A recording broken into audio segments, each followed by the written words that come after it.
Jimmy Kimmel absolutely destroyed Karoline Leavitt on national TV recently, leaving Trump's spokesperson stammering after Kimmel exposed what he called the orange turds gas problem during his late-night show. What I'm hearing is that, take it for what it's worth, but that Donald Trump is actually farting in the courtroom. Leavitt tried everything to defend her boss, but ended up looking like someone desperately trying to bail out the Titanic with a teacup. One minute she was denying Trump's rumored health issues, the next she was blaming Biden for inflation. Classic spaghetti-throwing tactics from Team Trump. Kimmel spent nearly 10 minutes of his show just talking about Trump's supposed bathroom habits, and the audience couldn't stop laughing as he launched into what might be his most brutal takedown of the former president yet. What started as a simple monologue quickly turned into a gas-fueled comedy assault that had viewers howling with laughter. The comedy veteran didn't just dip his toe into the comedy waters, he dove in head first when he targeted Trump. Using Trump's rumored digestive issues as his main comedic weapon, Kimmel crafted a roast so thorough it could have been mistaken for a Comedy Central special. He nicknamed the former president Grumpy Trumpy while pointing at his stomach, a nickname that had the audience practically falling out of their seats. Kimmel cleverly connected Trump's alleged gas problems to his policy decisions, suggesting both were equally full of hot air and harmful to America. This wasn't just potty humor, it was a satirical demolition that used bodily functions as a metaphor for presidential incompetence. Maybe if he ate a vegetable once in a while, he wouldn't be such an orange turd, Kimmel quipped, connecting Trump's notorious fast food diet directly to his temperament.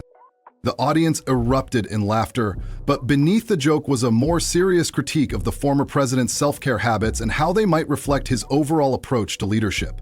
The production value of the segment showed this wasn't just an off-the-cuff rant. Kimmel's team came prepared with an arsenal of visual aids that amplified the comedy.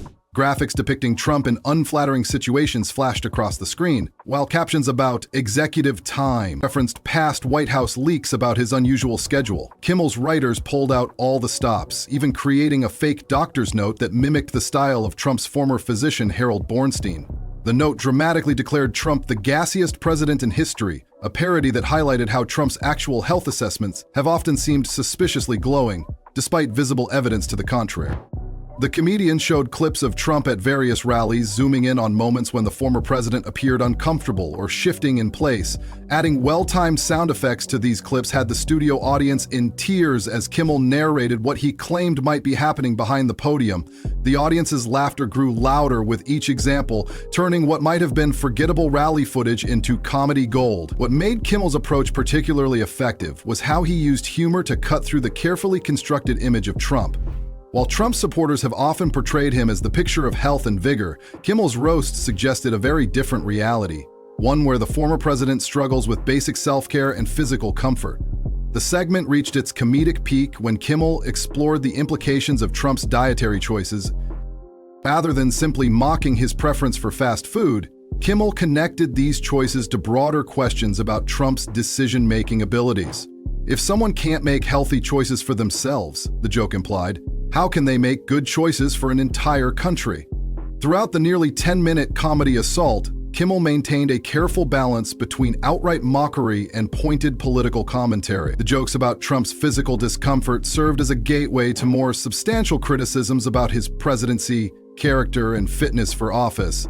The studio audience responded with continuous laughter that seemed to build with each new joke. Kimmel wrapped up his gas-themed takedown with a line that left viewers wondering what would happen next. And that's just what we know about. Imagine what Melania has to deal with behind closed doors. The audience howled at this final jab, which managed to keep the humor going while also planting a seed of curiosity about the private realities of Trump's life. The morning after Kimmel's Flatulence Festival, Trump's team wasn't just dealing with bad air. They were in full panic mode. Karoline Leavitt, Trump's rapid response director, suddenly found herself with the unenviable job of defending her boss's bodily functions on national television. Talk about a crappy assignment. When Levit appeared on multiple news programs, viewers witnessed what can only be described as political damage control at its most desperate. Rather than acknowledging the jokes or simply laughing them off, she launched into a frenzied defense strategy that political analysts later described as the throw spaghetti at the wall approach. You know that feeling when you're caught completely off guard and start saying anything that pops into your head? That was Levitt on live TV. Instead of addressing Kimmel's gas-themed comedy routine, Levitt immediately tried changing the subject. What about Biden's age? She'd ask, completely ignoring questions about Trump's dietary habits. Have you seen the crisis at the border? She'd counter when pressed about her boss's health. Inflation is the real problem. She'd insist when hosts mentioned Trump's fast food obsession. It was like watching someone bring a grocery list to a gunfight, completely missing the point. When one persistent host directly asked about concerns regarding Trump's health, Leavitt delivered what might be the least convincing line in political history. He has never been healthier. Yes, the same man who reportedly subsists on a diet of hamburgers and soda, avoids exercise like it's a tax audit, and shows visible signs of health issues is apparently at peak physical condition. Even Olympic athletes were jealous. The deflection tactics became painfully obvious during one particularly awkward exchange, as Levitt attempted to redirect attention to President Biden's health. The host repeatedly steered her back to questions about Trump's eating habits. It was like watching a game of conversational ping pong where one player keeps trying to move the table. But what about Trump's diet? The host would ask. Biden can barely climb stairs, Levitt would respond. We're talking about Trump's health concerns, the host would clarify. The real concern is Biden's cognitive abilities, and round they went. Not content with just changing the subject, Levitt pulled out the classic Trump team move of attacking the messenger. Jimmy Kimmel is just another Hollywood liberal, she declared, as if identifying Kimmel's political leanings somehow invalidated his jokes about Trump's digestive system. This tactic, while predictable, failed to address any of the substance behind Kimmel's comedy routine. It's like saying you don't need to fix a leaky roof because you don't like the person who pointed it out. What made Levitt's media tour truly fascinating was watching her throw out every possible defense, hoping something, anything, might stick with viewers. Border security, inflation rates, foreign policy, all were suddenly relevant responses to questions about Trump's rumored gas problems. This kitchen sink approach revealed just how unprepared the campaign was to handle something as simple as late-night comedy. The most telling moment came during one interview when Levitt accidentally referred to Trump as Donnie before quickly correcting herself. This slip of the tongue suggested that Kimmel's nickname had lodged itself in her brain, revealing how the jokes had gotten under her skin.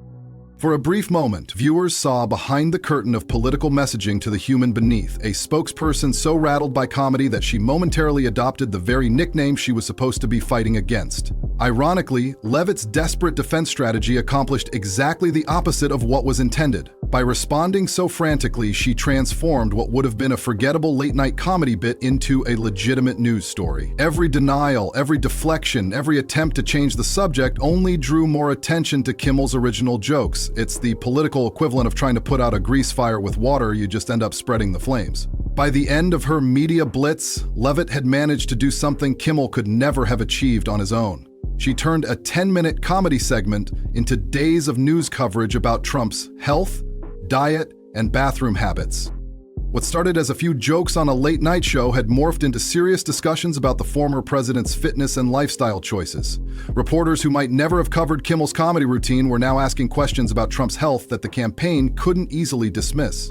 The online response was both swift and merciless. The hashtag Donnie Diaper started trending faster than you can say public relations disaster. Social media users had a field day creating memes that juxtaposed Levitt's deadly serious expressions with Kimmel's bathroom humor. Each stern denial from Leavitt seemed to inspire another wave of creativity from internet jokesters, creating a feedback loop of mockery that kept the story alive far longer than it would have otherwise. Former Trump staffers, speaking on condition of anonymity because of course they did, told reporters that the optimal strategy would have been to completely ignore Kimmel's segment. Their insight highlights a fundamental truth of political communication. Sometimes the best response is no response at all. By jumping to Trump's defense with such intensity, Levitt essentially validated the jokes and invited further scrutiny of her boss's health and habits. Political comedians, never ones to miss an opportunity, pounced on Levitt's overreaction with glee. One particularly cutting comment noted that nothing says my boss doesn't have gas like going on 7 TV shows to deny it. Each defensive interview Levitt gave provided fresh material for comedians to work with, extending the lifespan of the original jokes and spawning entirely new cycles of comedy at Trump's expense. Perhaps most embarrassing of all, the controversy jumped beyond America's borders, with British tabloids plastering headlines about Trump's tummy troubles across their pages. What started as a purely domestic comedy bit had morphed into international news, expanding the audience for Kimmel's jokes exponentially. This case study in PR malpractice demonstrates the Trump team's continued inability to distinguish between threats that require a response and jokes that are best ignored.